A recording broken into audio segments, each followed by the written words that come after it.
In September 2006, when the 8th Freemasons Conference for the District of East Africa was held in Kampala, the organizing committee was tasked to identify a suitable charity project for collective contribution in the District of East Africa.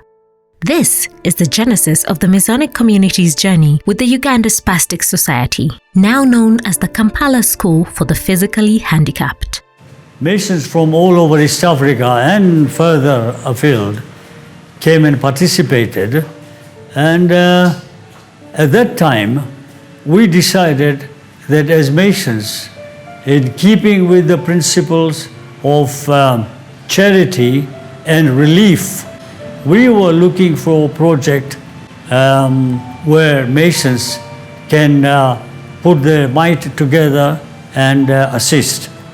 We looked around 4 or 5 projects, and finally we decided on KSPH for obvious reasons, because as it is everywhere in the world, people with special needs or special abilities are never given any priority in life, in assistance, or in any manner, even by the government. And we found that this particular project, this particular school, needed more than a helping hand, because there was nothing coming to the school from the government by way of any special assistance. Started in 1969 by a few parents whose children had cerebral palsy, the Kampala School for the Physically Handicapped now accommodates and accepts over 200 children with a wide spectrum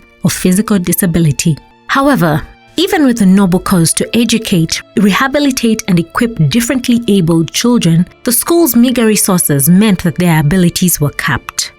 As such, almost immediately, the Freemasons got to work. Later that September, a foundation stone was laid for an ambitious project to upgrade the infrastructure of the school. Worth a total of $150,000, the site became a much-needed girls' dormitory as well as a sick bay with residential quarters for medical personnel.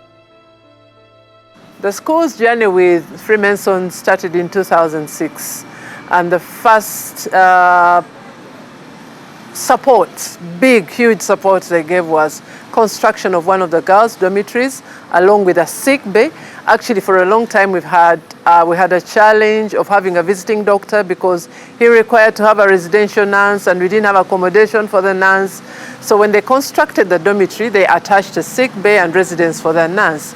And the construction of the dormitory relieved the problem for accommodation huge. We had a lot of children on the waiting list who we could not enroll because of that challenge. So about 30 more girls got an opportunity to be able to join the school, and they did it so well because it has an environment that is disability friendly, adapted toilets, and they actually furnished the whole dormitory, the mattresses, the beds and everything. Now that was a huge support. The funds to build the 64-bed dormitory, furnish it, and fit it with amenities suited for the specialized needs of the children were raised by the individual and collective efforts of the Masonic fraternity in Uganda. The fundraising golf tournaments, ladies' nights events, donations from the Masonic Brethren in the UK, and more notably the singular door-to-door efforts of Brother Narendra Taka had all come together to make a fundamental difference in the well-being of the children at KSPH. The 4-bed sick bay built as part of this project has and continues to be crucial to the lives of these children. Our children are delicate, they fall down a lot, and in a day we can treat like 26 of them just dressing wounds. Our sick bay is open 24/7 because of the nature of our children. We have many cases like those who are epileptic. They get convulsions, and sometimes we are called upon to help when the child is convulsing. We have children who get pressure sores because they are confined to wheelchairs. That is why they get pressure sores, especially on the buttocks and on the thighs. So we have to treat those pressure sores on a daily basis. Having decided to keep KSPH as a permanent project of the District Grant Charity Uganda, the Brethren have embarked on several additional projects at the school. The Masonic Fraternity has helped in the replacement of asbestos sheets on the classrooms, construction of a security fence, the refurbishment and partial equipping of the computer room, the general renovation of water and sewage systems, as well as the construction of 4 accommodation units to enable teachers live on site. The engagement of the Uganda Masonic Fraternity extends beyond just financial and infrastructural assistance. The Brethren have taken active and deliberate initiative in ensuring that the school is efficiently run and follows good management practices. We offer our services in the form of guidance, legal advice, and financial guidance wherever needed. For instance, we have 2 members in the Board of Trustees. We also have 2 members in the Management Committee. The school had certain difficulties in getting the boundaries and the title of the land agreed and legalized. And that is where the trustees assisted.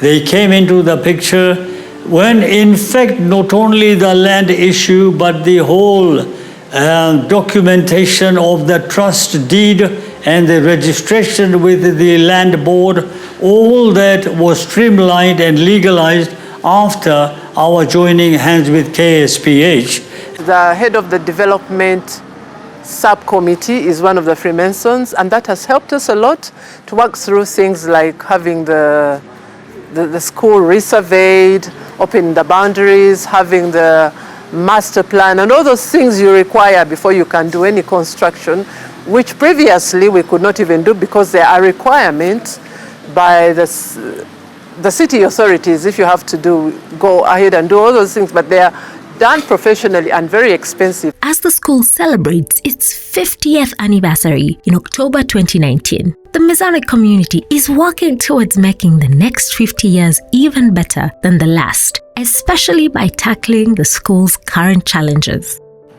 With more resources, of course, we would have a lot of people that are working in the physical therapy department. We would have many physical therapists working around. We have a population of an average of 200 children that are enrolled in the school, and all of them need physical therapy services. So if we have more resources, we'll be able to get more physical therapists to work with us and to help us register more changes in the children. And also, we'll be able to buy much more equipment that would be needed to help in the process of training these children as they go on their road to complete recovery and maximum functional independence. In response to one of the school's most urgent needs, plans are already underway to kick off another massive project. Right now they're working on accommodation for the teachers, which has been very, very, I don't know if the right word to use, it's been a very humble situation. This is an establishment where the employees in there are not very well remunerated, but if you've been there, they work with all the dedication and commitment.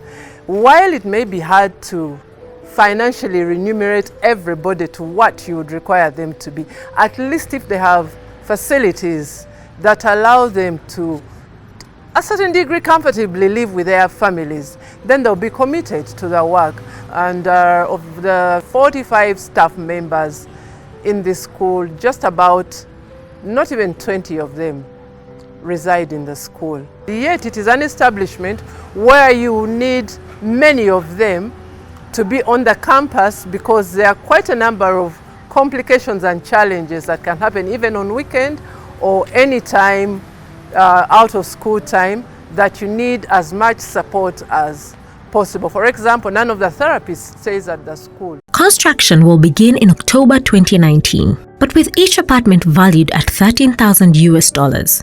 An ambitious goal to build 8 to 10 apartments and a growing urgency for this accommodation.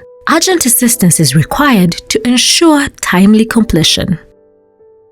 The goal remains to make KSPH the kind of school where handicapped children have a real shot at success and independence. The school, as you have seen or you will see, needs total refurbishment. The classrooms, the buildings, the offices, the office block, entire school needs to be refurbished. I mean, to put it very bluntly, reconstructed. Now that will need a reasonable amount.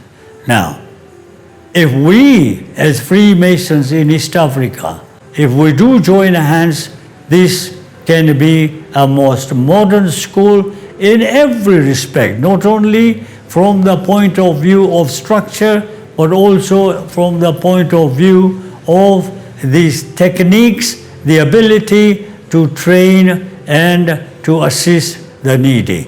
This is the real dream of the Masons. The Masonic community in Uganda invites you to be a part of elevating the standard of life, care, and education of physically handicapped children in Uganda. All assistance will be thankfully received and faithfully applied.